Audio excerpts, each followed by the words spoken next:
He was really sick, and he mentioned something possibly, well, I'll talk to y'all later about a Zoom, but I hope Cassius feels better. He sounded terrible yesterday. Is there a motion we approve the minutes?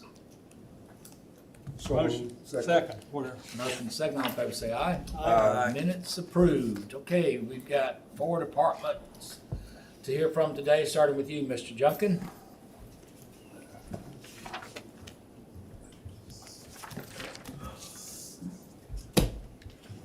Good afternoon. Afternoon. Afternoon. This will be for 1330 26th Street. We met with the property owner Friday morning, and she has done extensive work on the inside, cleaning up and gutting and trying to start putting back material. They realize that they need new sewer lines and water lines, so they're in the process right now of running that from the street into the house. Once she gets started back on that, she can start further repairs, but she's got to get that done so that she can establish where to put her toilets and other water features. Are we coaching them on utilizing that lateral line subsidy program that we set aside the bond refund for? We can mention that to her. I think it would be apt there. Okay. Everybody catch apt? Yes, sir. All right. It's a small word, but it's got a great meaning. But she'll That's be the here secret. tonight. She'll be here tonight. Yes, sir. We'd like to recommend about 90 days for her, because she does have a lot of work to do, and keep Right. bringing her back, every 30 to 60 days is just gonna hinder her progress, I think. Okay. So if y'all can see to it that she gets the 90, we'd appreciate that. Matthew, you want to ask for Yeah. that tonight? I will. Okay, Thank you, Barry. All right, that's all we have tonight. that's all you have? Yeah. Thank you. All right, Tony, you're up, buddy.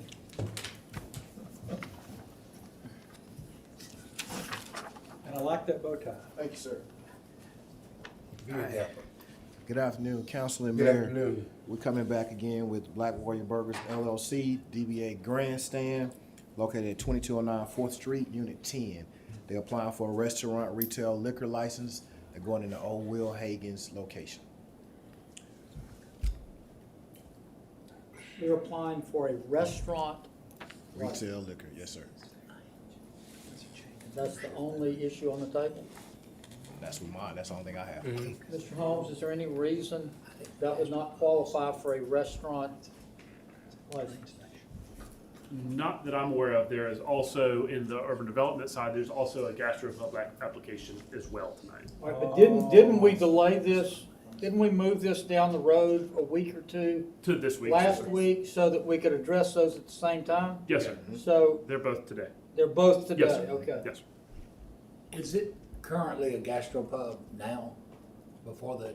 Is that a change of ownership? The Honky Tonk, the Honky was a Tonk gastropub. had a gastropub, yes, sir. It went Okay. through the conditional use process as well. Okay, so that's different then. They're not wanting to be a gastro. They They are are. going to be a gastropub. This is a change of ownership, new concept. This is Raj Pruthi, right? Yeah. Oh, And hey.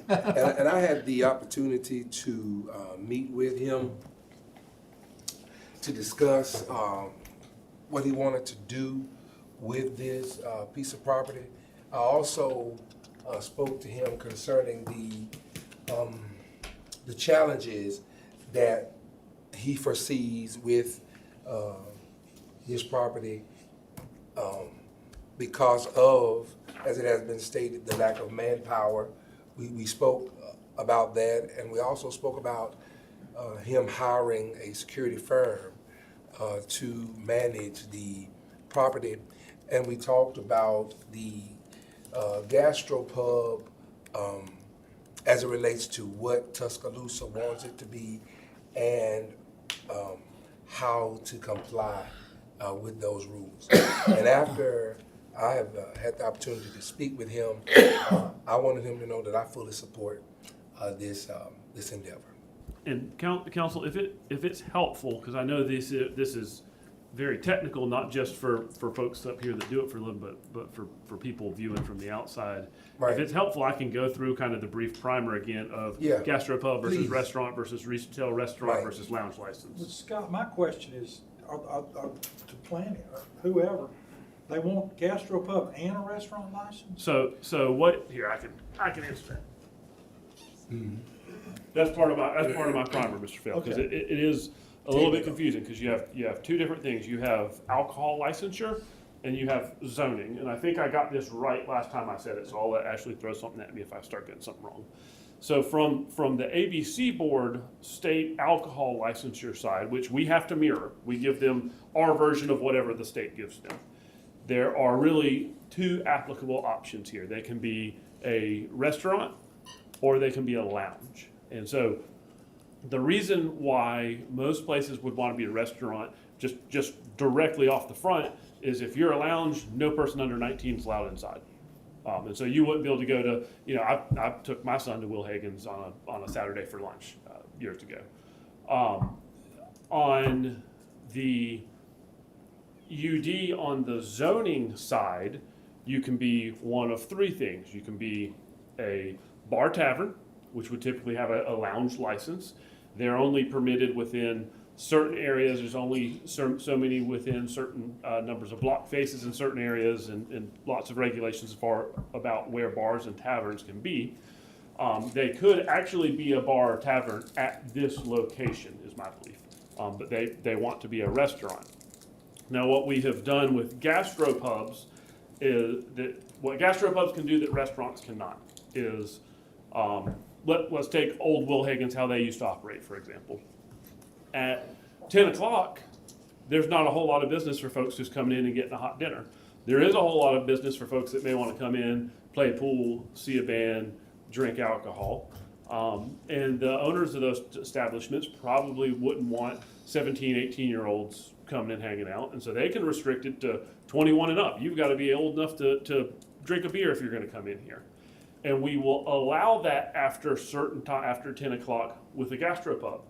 If you're a restaurant, you would not be able to charge a cover, restrict based upon age, move out your tables and stop serving dinner after 10, those sorts of things. A restaurant would have to keep their kitchen open, allow anybody in.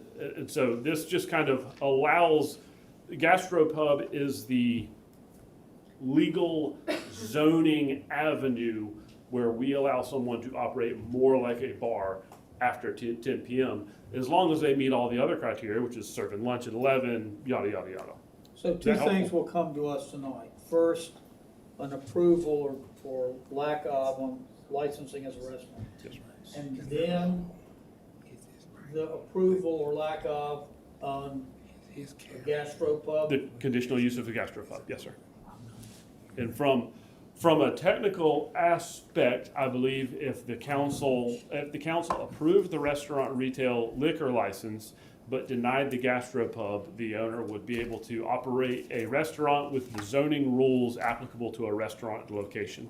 I think if you denied the restaurant retail liquor license, my guess is it wouldn't be, the applicant probably wouldn't want to move forward with operating as either a restaurant or a gastropub. But what is the plus side to having both of those licenses?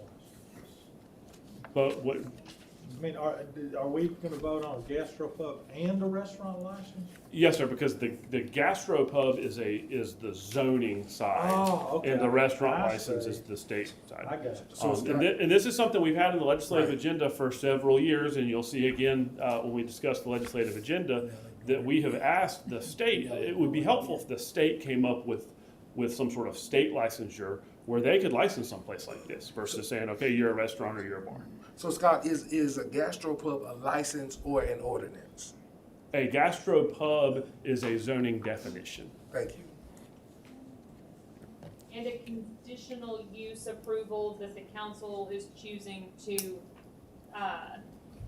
you as a council chose to grant these conditional uses. So ordinarily, this would have gone through just a staff review process, but a Gotcha. couple years ago, we made a choice to make bars and taverns and gastropubs conditional uses subject to review and approval by the city council. If somebody wanted to operate a restaurant, they would just come for you for the restaurant retail liquor license, and you wouldn't have anything to do with the zoning side. Can I ask a question? Yes, sir. I don't know whether it's to you or probably to ask Ashley this. I understand this is a new concept, this is a change of ownership, but as it pertains to this particular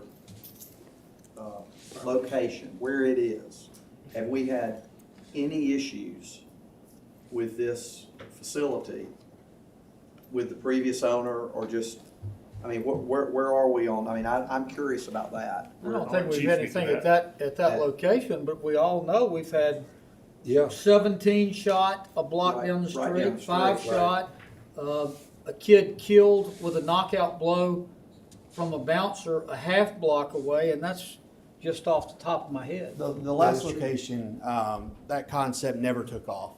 When I was going through and make sure, one night that they had adequate security, there was maybe 5 people in there. The problem is, and you know, I'm very upfront with it, is it's no disrespect to the applicant at all, but my issue is the occupancy that's allowed there. Right now, Timerson Square, all the bars are very small, they're very manageable.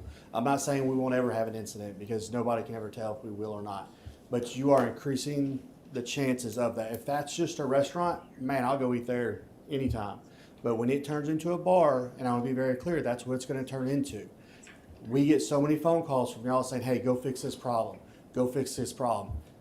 We're giving the warning up front that, hey, why create the problem? There's bars down there already. And you're increasing the density of people that are going to be down there in that area. And right now that area is under control. Not saying that something can't happen, because we don't know. But we've got the problems on the strip, and they're from mega bars. You're creating another occupancy level that could create a mega bar there. If the concept is successful, people are going to go. And that's, I guess that's a good business model. But the problem is you are creating the risk, and it's your choice, and I'm just giving you my professional opinion. And I will, you know, of course, respect y'all's decision. But you're creating a risk that if it is a successful environment, there may be problems that do happen there, because that's where everybody's going to flock to. And I think that needs to be taken into consideration on that is, you know, a restaurant there is perfect, but do we need another bar there? Do we need to bring in 300 plus more people to that area every Thursday, Friday, and Saturday? And those are our concerns. From a staffing standpoint, Sure. from a staff perspective, I worry about our ability to sustain the type of police presence in these areas with the higher concentration with these bars. Especially with what we're facing. We have 10% of our force is vacant at this time. It takes a year plus to fully train an officer. If we go out and allow high density in an area where we don't necessarily have to have it, we're going to be adding more workload onto a force that's already stretched thin. These problems have happened over time, and they're problems of progress, frankly. But we know what it leads to, and I'm worried that we're about to repeat the mistakes that we've seen in other places. The chief has been very clear, and I support him 100% on this. I worry about our ability to sustain this, not only in these areas, but a police force that is worn out and has a high demand on it because of being a university city. So please, I would ask that you put that in your calendars. Mayor, I get old calls and have been questioned about why nobody sees a police car in their neighborhood. And I think, Not coming from my district. no. Well, fortunately, we don't need a lot of policing out in some of those places, Chief, but you know yourself, you don't have anybody to get out there sometimes. I'm putting over 16 units every Thursday, Friday, and Saturday on the strip right now. 16 officers on overtime. So, and my thing is, if this is a popular location, like I said, it may be a good business model, but now I'm gonna have to put extra officers down there if something happens. Your And recommendation on this location applies only to the gastropub aspect, not the restaurant. yes, sir. Restaurant, I'll go there and eat myself, but the gastropub / bar, I think the city needs to take a good look at that and realize that at some point you have to stop that. And that's just, you know, my thoughts. Let me give you my concern. Since part of since this is in my district, you know, I try to and I try to practice equitable measures across the board. When Spades opened, I initially said no because of the need to have police presence, but yet there are persons on the strip, and persons have died in that area. I turned around and said to Spades, I'll support you because of the fact that you would have your own security in those areas. And I've supported them ever since. And so that's added security to Spades. They have to pay for extra security. And that has still not stopped shootings and killings within my district. So it is, here comes another business, because I'm practicing equitable measures that I see. There's no more value to me in this building than the building on Culver Road. A life is a life no matter where that life is, whether it is in West Tuscaloosa or downtown Tuscaloosa. Those measures that we practice, we have to look at it all holistically. Now I support you, Chief. Not against you, but I'm talking about this business, and I don't want to raise a judgment based on what has already happened. Because if I do that, then we might as well close down every club that we have in our city. If we're going to use those rubrics. So you think it's okay for everybody to have 400 or 500 people at these bars?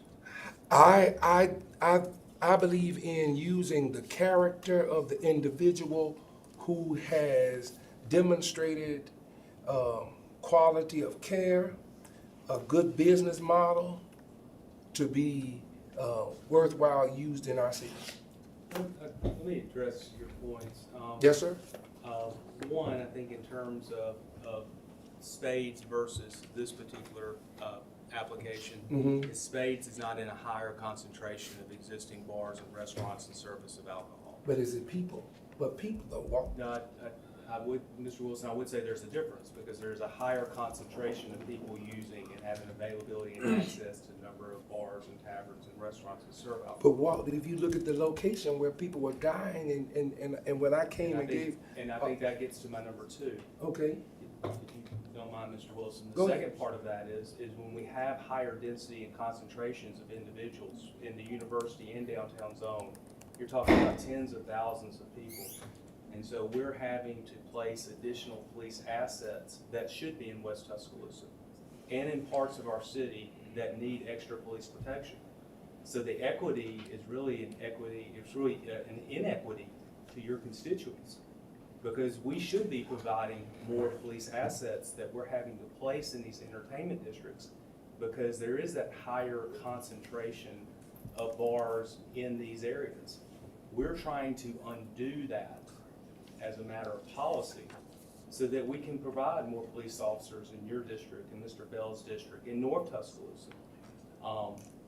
But if this is allowed to go forward, what the chief is telling you is that we will have to pour more assets into that. And I think there is the inequity to the rest of the city who needs those police assets. So, and I'm going to use the concern of my constituents when I asked for a printout of the listing of restaurants that were at Spades prior to them and the things that went on. And this location has not had any issue, as Mr. Busby has just asked, but spoke of other areas. But Spades area had several issues, and yet that license was passed, it was given to them, and they've been operating, doing the best that they can. And I'll speak on some of the police departments thing on that. I have to echo what the mayor said, it's a density issue. Spades, when they came with us, and Spades has been great. Yep, They've lit up of the course. parking lot, they've done everything. Have we had That's things right. happen there? Absolutely. Right. But Spades was isolated out. If you go look at some of the bars that we don't really have a lot of problems with, they're isolated that. Our concern is so many people in one location. And that's the same thing with Druid City Social and some of the other things that we're dealing with, is it's the population of being right there. Because honestly, if I didn't have those drafting those officers work the strip every night, we'd be working burglary details in your district. We'd be working burglary details. We'd be trying to find juveniles that are out there committing crimes. But I can't work my officers anymore because of these heavily populated areas. And That's now- taking manpowers away from me doing details for overtime that I need to be doing. And just to be frank, you can't have it both ways. You can't say, we want this area to be protected, we want to have a higher concentration of bars, we want to have more access to alcohol, we want more police officers there, because if something happens there, it's in a higher density area and more people are likely to get hurt. While at the same time, we want more police officers in our neighborhoods and out there in areas. And you can't accomplish both, especially in an environment where it's more difficult than any time in recent history to attract people into law enforcement. And it is a real concern, and I would go back again, the inequity is in our neighborhoods, and mainly in our underserved areas that deserve more policing that are not getting it. Because we're having to put it in these higher trafficked areas, because we do know they're higher in density, more likely to have incidences, and now with the proliferation of guns, that one bullet that flies more likely to hit someone in those areas than other parts of our city. I believe, and it's the council's decision, if you grant the ability to turn this place into a bar night, you're eventually gonna run into issues. There's been a lot of well-meaning people who've come before that city council. A lot of well-meaning people. But ultimately, facts and circumstances changed. And as you know, there's nothing at that point we can do to reverse that. I hope I'm wrong, and if I'm proven to be wrong, it's better for the community. But I do worry. Let me throw one other consideration in here, because I understand the importance of consistency. I was raised on it. But there is a geographic character that's important here, and that is we have 38,000 students. Scrape off 2,000 is online. You still got 35-ish thousand, of whom 3/4 of those are mathematically underage. I mean, it's just math. It's not. So that there's somewhere around 25,000 underage people within walking distance of what's going on between here and there. And as I struggle to process this, the restaurant application allows anybody of any age to be inside with impunity. And then at some magic Cinderella hour on the clock, they're supposed to be out of there. Is that right? If They the can owners stay choose in there, to. is that right? If the owners choose to, if the owners Only choose if to the owners restrict it. choose, not by law. They don't No. have to be out. They could allow 17, I 18-year-olds think that's a in. bad formula. I think it's dangerous for them. They're within I mean, there's 25,000 of them within walking distance down here, and they do. And I don't see- Cruise down here at 9:31 any night, Thursday, Friday, or Saturday, and there's throngs of them. I don't see how you can police who's drinking in a place like that. Because if I'm 21 years old and my girlfriend is 19 and wants a beer, I'm probably gonna get her a beer. And if I run up to the bar and get two, I mean, they don't have time to see who's getting it. And I just think that's been going on forever, but the bigger the crowd, the harder it is.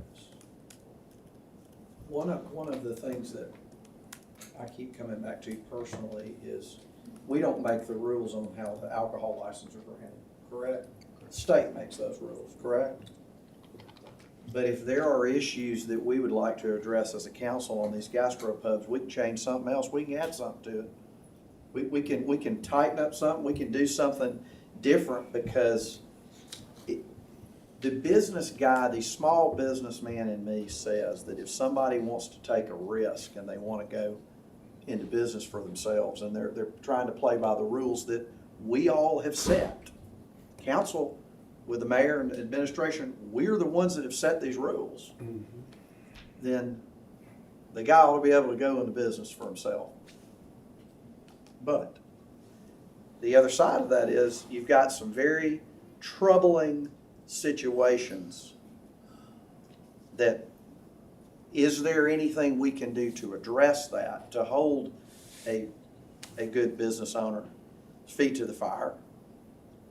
And I think the smartest thing we could ever do is, if you don't do what you said, I'll be the first one to vote to revoke it, where you can stay out of court if that's legal, Walt. I mean, if there's something else we need to do to make this situation better, then we ought to address it as a council with the administration. That's just me. And I don't know if that is even possible, but I mean, it just seems like these issues that we're having, I'd like for us to address them if there's a way to do it. I think we can address the concern on the gastropub, and we'll have some recommendations coming to you 21st or 22nd of this month to administration and policy that will help us to address when we're sold on one thing and it turns out to be another.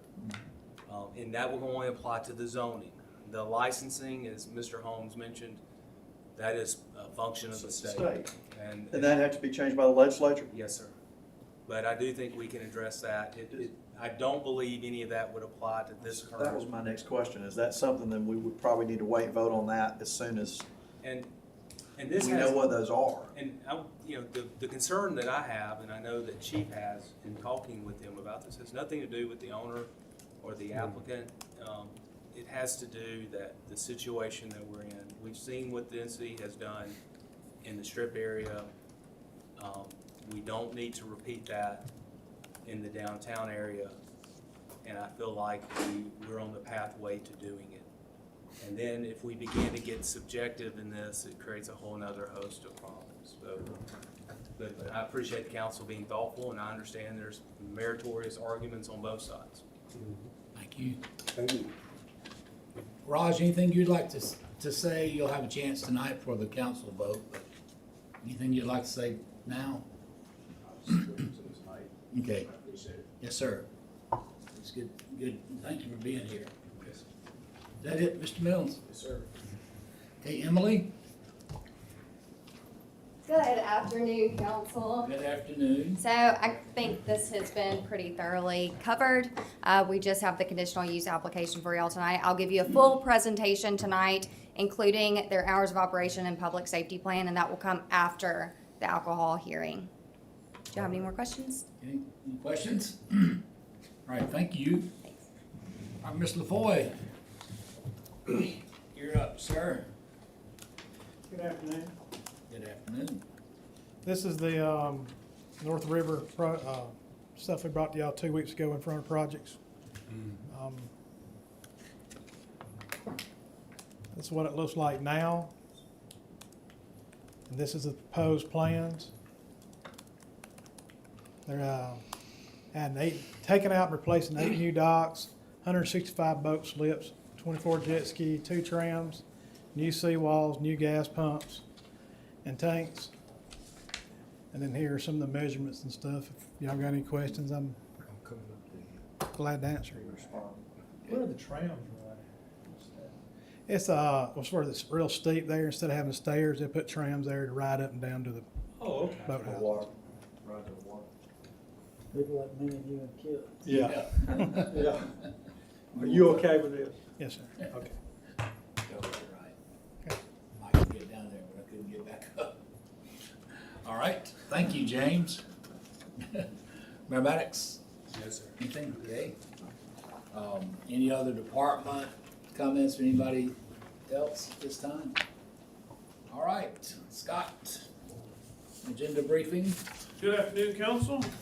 Good afternoon. My portion over on this begins about midway on page 2 of your table of contents, where on page 13, you'll be authorizing amendment number 1 to the agreement with John B. Galloway to provide professional consulting and related services for bridge inspections. This is additional compensation of $5,800, which will bring the total amount of the contract to $64,660. You heard about this in projects last week. On page 14, you'll be authorizing an agreement with the United States Department of Agricultural, Animal, and Plant Health Inspection Services. This is for wildlife services. That's a total not to exceed $12,000, and again was discussed in projects. On page 15, you'll be authorizing a professional services contract with Garner and Associates Engineering. That is a total not to exceed $34,000. Again, came to you in projects last week. On page 16, you'll be authorizing the mayor to execute an agreement for engineering and related services for a bathymetric study of Lake Tuscaloosa.